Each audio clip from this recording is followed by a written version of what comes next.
9 लाखि नाम्बार आरो 9 तारिख एप्रिल नालाय बेखायनो आरो मोनसे 9 होदेरनानै 99,000 बे जोंनि टारगेट आरो बे टारगेटआव जों सहैगोना रोखा आरो एसे अनबावोबा जों 1 लाखबो बारनो हायो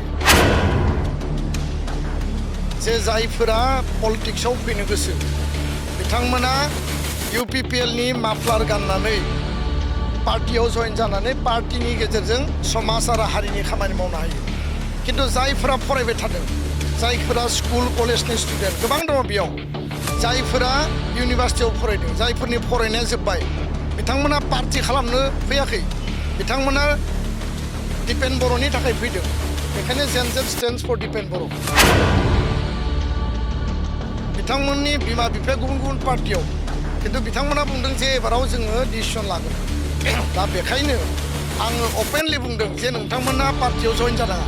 पार्टियाव जइन जानांगौ होननानै आं रावखौबो नारसिनाखै नोंथांमोना जेराव दङ भट हो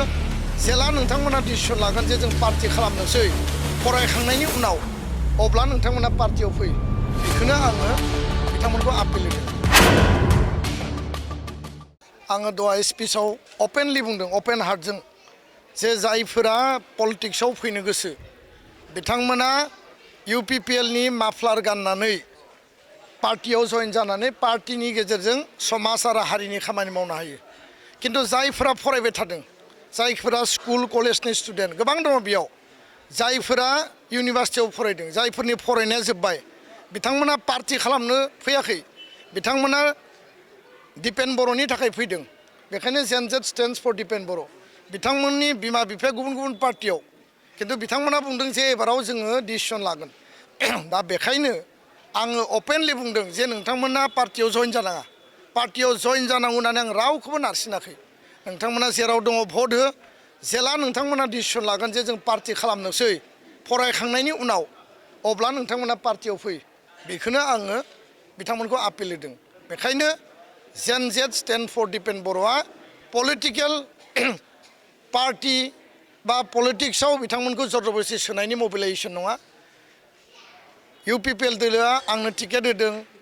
ट्रेक्टरनि सावगारिया जोंनि प्रतीक जोंनि माने सावगारि सिम्बल बेयाव भट होनानै देरहाहोनायनि थाखायसो बयबो ओंखारबोदों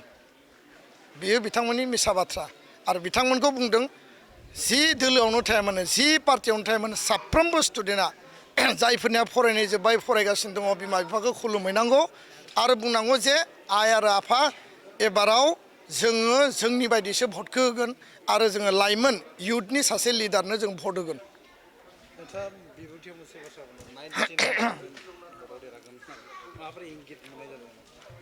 नाइना लाखि नाम्बार आरो 9 तारिख एप्रिल नालाय बेखायनो आरो मोनसे 9 होदेरनानै 99,000 बे जोंनि टारगेट आरो बे टारगेटआव जों सहैगोना रोखा आरो एसे अनबावोबा जों 1 लाखबो बारनो हायो थेंक इउ